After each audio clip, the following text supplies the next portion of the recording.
ဒီညာပြောမယ့်ဇလန်းလေးကမြန်မာနိုင်ငံကရွာလေးတွေမှာနှစ်ပေါင်း40ကျော်လူကြီးတွေတောင်ပြန်မပြောရဲခဲ့တဲ့အကြောင်းအရာလေးတစ်ခုဖြစ်တယ်။အခု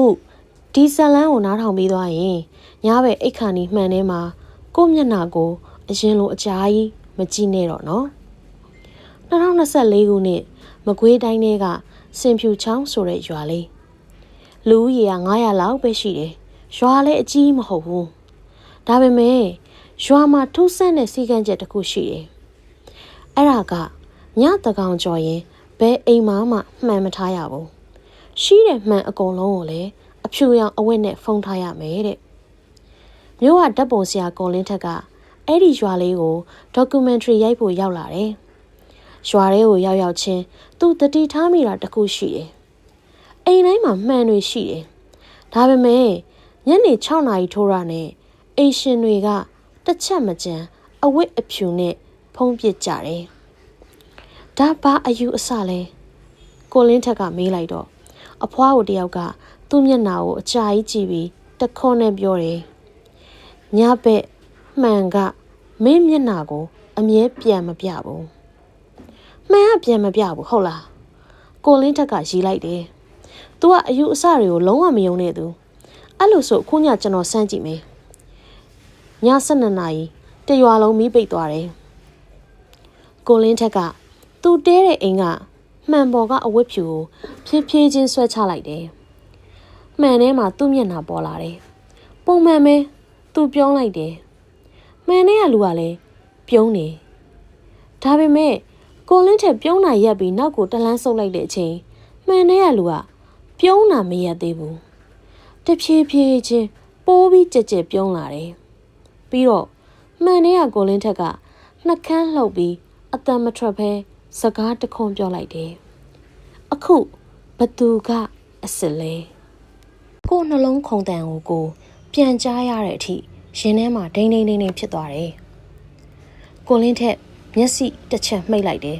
။မျက်လုံးပြန်ဖွင့်ကြည့်တော့မှန်ထဲမှာအားလုံးကပုံမှန်ပဲ။အော်ငါအလုပ်ပင်ပန်းလို့ခရီးပင်ပန်းလို့ဖြစ်မှာပါလို့သူ့ကိုယ်သူပြန်နှစ်သိမ့်လိုက်တယ်။မနေ့ရောက်တော့ရွာရဲကအိမ်တိမ်မှာအော်ဟစ်ငိုကြွေးတဲ့အတန်တွေထွက်လာတယ်။ကိုလင်းထက်ကင်မရာကိုယူပြီးအပြေးသွားတယ်။အိမ်ရှိမှလူတွေအများကြီး။အိမ်ထဲမှာတော့အသက်40ကျော်အမျိုးသားတယောက်တိတ်တိတ်လေးထိုင်နေတယ်။သူ့မျက်နှာမှာကြောက်ရွံ့မှုမရှိဘူး။ဝမ်းနည်းမှုမရှိဘူး။ဘာခံစားချက်မှမရှိဘူး။ဘာဖြစ်တာလဲလို့ကိုလင်းထက်မေးလိုက်တယ်။ရွာလူကြီးကအတန်တိုးတိုးနဲ့ပြောတယ်။သူ့မျက်နှာအပြင်ထွက်သွားပြီ။ကျွန်တော်နားမလည်ဘူး။လူကဓမ္မပဲရှိတာလေလို့ပြောတော့ရွာလူကြီးကခေါင်းခါလိုက်တယ်။လူကတော့ဓမ္မရှိတယ်။ဒါပေမဲ့မျက်နှာကမရှိတော့ဘူး။အဲ့ဒီအချိန်မှာပဲအိမ်ထဲကအမျိုးသားတဖြည်းဖြည်းချင်းခေါင်းမောလိုက်တယ်။သူ့မျက်နှာကိုကိုလင်းထက်စိုက်ကြည့်လိုက်တဲ့အခါသွေးအေးသွားတယ်။မျက်လုံးမျက်ခုံးနှာခေါင်းပါးစပ်အားလုံးရှိတယ်။ဒါပေမဲ့အဲ့ဒီမျက်နှာကဘာခံစားချက်မှမရှိတဲ့မျက်နှာအသက်မရှိသလိုအလွတ်ကြီးညနေပဲရောက်တဲ့အခါသူရွာဖုံကြီးကျောင်းကိုရောက်ဖြစ်ခဲ့တယ်။ကျောင်းနိုင်ဆရာတော်ကအန်ဆွဲတဲကဓာတ်ပုံဟောင်းတစ်ပုံကိုထုတ်ပေးတယ်။ဓာတ်ပုံထဲမှာလူငယ်တစ်ယောက်ပြုံးနေတယ်။ဒီလူကိုသိလားလို့ဆရာတော်မေးတော့ကိုလင်းထက်ချက်ချင်းတုတ်ပြန်လိုက်တယ်။ဒါအခုမနက်ကအဲ့ဒီအမျိုးသားပဲလေ။ဆရာတော်ကောင်းငိမ့်လိုက်တယ်။ဟုတ်တယ်။လွန်ခဲ့တဲ့25နှစ်ကရိုက်ထားတာ။ဒါဆိုဘာဖြစ်သွားတာလဲ။ဆရာတော်ကဓာတ်ပုံမီးတိုင်အောက်ထောင်းလိုက်တယ်။သူစီကန်းဖောက်ခဲ့တယ်။ဘာစီကန်းလဲဖေ။သူတကောင်ကြော်တဲ့အချိန်မှာမှန်ကိုသုံးမိတယ်လို့ဆရာတော်ကတိုးတိုးလေးဆက်ပြောတယ်။မှန်ထဲမှာမင်းကိုမင်းမြင်ဘာမှမဖြစ်ဘူး။ဒါပေမဲ့မင်းမဟုတ်တဲ့တယောက်ကိုမြင်လိုက်ရင်လုံးဝပြန်မကြည့်နဲ့။အဲ့ဒီညကိုလင်းထက်လုံးဝအိမ်မပြောဘူး။ကင်မရာကိုဖွင့်ပြီးတော့မင်းညရိုက်ထားတဲ့ဗီဒီယိုပြန်ကြည့်တယ်။ဗီဒီယိုထဲမှာသူမှန်ရှိမှရက်နေတယ်။အားလုံးပုံမှန်ပဲ။ဒါပေမဲ့ဗီဒီယိုရဲ့နောက်ဆုံး5စက္ကန့်မှာကင်မရာကမရိုက်ထားတဲ့အရာတစ်ခုကိုရုတ်တရက်ပေါ်လာတယ်။အဲ့ဒါကကိုလင်းထက်ကအိပ်ရပေါ်မှာအိပ်နေတယ်။ဒါပေမဲ့မှန်ထဲကကိုလင်းထက်ကတော့အခန်းထဲကနေဖြည်းဖြည်းချင်းအပြင်ကိုထွက်လာနေတယ်။ဗီဒီယိုပြီးကနေမှန်ထဲကသူကကင်မရာကိုတဲ့တဲ့ကြည့်ပြီးပြောင်းလိုက်တယ်။ပြီးတော့တိုးတိုးလေးတခွန်းပြောလိုက်တယ်။မနှက်ဖန်မင်းကငါဖြစ်သွားလိမ့်မယ်။ သူဗီဒီယိုအချိန်ပြန်ဖွင့်ကြည့်တယ်အဖေကအတူတူပဲကင်မရာမရိုက်ထားတဲ့ဗီဒီယိုကပဲထပ်ပေါ်နေတယ်မနေ့လင်းတော့ရွာတရွာလုံးတိတ်ဆိတ်နေတယ်ထူးဆန်းတာကရွာသားတွေအကုန်လုံးကကိုလင်းထက်ကိုအံ့ဩတဲ့မျက်နှာနဲ့ကြည့်နေကြတာပဲရွာလူကြီးသူ့ရှေ့ကိုရောက်လာပြီးအတန်တိုးနဲ့မေးတယ်မင်းညာမှန်ကိုထက်ကြည့်မိသေးလားကိုလင်းထက်ခေါင်းညှိလိုက်တယ်ရွာလူကြီးရဲ့မျက်နှာဖြူဖြော့သွားတယ်ဒါဆိုမင်းအချိန်မရှိတော့ဘူးသူ့ကိုရွာလေးကနှစ်100ကျော်တက်တန်းရှိတဲ့မှန်ဟောင်းကြီးစီကိုခေါ်သွားတယ်မှန်ရဲ့နောက်ကျောမှာစာတစ်ကြောင်းထွင်းထားတယ်ကိုမျက်နှာကိုတန်တရားဝင်နေလို့သူ့မျက်နှာကိုဆုံးရှုံးမယ်ဆိုတာပဲကျောင်းထိုင်ဆရာတော်ကဖြည်းဖြည်းချင်းပြောပြတယ်ဒီမှန်ကလူရဲ့မျက်နှာကိုမခိုးဘူးလူရဲ့အမှန်တရားကိုဆန်းသက်တာအမှန်တရားဟုတ်လားရှင်ဖေဘာလို့ဆိုလိုတာလဲဆရာတော်ကတက်ပြင်းချလိုက်တယ်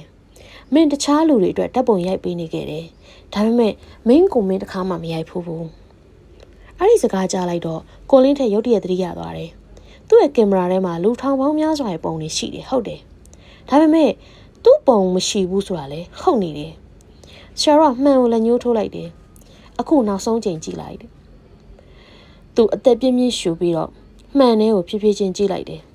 မှန်ထဲမှာအခန်းရှိတယ်နံရံရှိတယ်ဆရာတော်ရှိတယ်ရွာလူကြီးလည်းရှိတယ်ဒါပေမဲ့ကိုလင်းထဲမရှိဘူးသူတုံရီနေတဲ့အတန်နဲ့អော်လိုက်တယ်ကျွန်တော်ဘယ်မှာလဲကျွန်တော်ဘယ်ရောက်သွားတာလဲသူ့နောက်ကနေအတန်တန်ထွက်လာတယ်မင်းအဲ့ဒီဘက်မှာမဟုတ်တော့ဘူးအတန်ရှိတဲ့ဘက်ကိုသူလှည့်ကြည့်လိုက်တော့မှန်တဲ့ကိုလင်းထက်ကအပြင်ကိုထွက်လာတယ်သူ့မျက်နှာမှာတည်ငြိမ်တဲ့အပြုံးတစ်ခုနဲ့လက်ထဲမှာလည်းကင်မရာပါတယ်အပြင်ထွက်လာတဲ့ကိုလင်းထက်ကရွာသားတွေကိုပြုံးပြလိုက်တယ်ရွာသားတွေခေါင်းငုံလိုက်တယ်သူတို့တည်တယ်အပြင်ရောက်လာတာကလူအစ်စ်မဟုတ်တော့ဘူးမှန်ထဲမှာပိတ်သွားတဲ့ကိုလင်းထက်ကအော်ဟစ်နေတယ်လက်နဲ့မှန်ကိုအချိန်ချင်းရိုက်တယ်ဒါပေမဲ့အပြင်ကဘလို့မှမကြောက်ဘူးတလားကြတော့ကိုလင်းထဲဆိုတဲ့ဓာတ်ပုံဆရာမြို့ကိုပြန်ရောက်လာတယ်အလုပ်တွေပုံမှန်လုပ်တယ်ရီးတယ်စကားပြောတယ်ဓာတ်ပုံရိုက်တယ်ဒါပေမဲ့သူရိုက်တဲ့ဓာတ်ပုံတွေမှာလူတွေသတိမထားမိတဲ့ထူးဆန်းတာတစ်ခုရှိတယ်ဓာတ်ပုံရဲ့နောက်ခံမှန်တကားကားမှန်ရှိတဲ့နေရာတိုင်းမှာတယောက်ယောက်ကအထက်ကနေအကူကြီးတောင်းနေတယ်အဲ့ဒီလူရဲ့မျက်နှာကကိုလင်းထက်ရဲ့မျက်နှာပဲဖြစ်ပါတယ်ကဲဇလန်းလေးရတော့ထားပါပဲရှင်အခုညအိတ်ခါနီမှန်ထဲမှာကိုမျက်နှာကိုတစ်ခါလောက်ကြည့်လိုက်ပါအောင်နော်ပြီးတော့ပြုံးကြည့်ပါတကယ်လို့ပြုံးတာရက်သွားပြီးတော့မှန်ထဲကမင်းကဆက်ပြုံးနေသေးရင်တော့အဲ့ဒီညဒါမှမဟုတ်မှန်ကြည့်မိတဲ့ညမှာမှန်ကိုထပ်ပြီးတော့မကြည့်ပါနဲ့တော့နော်ကျေးဇူးတင်ပါတယ်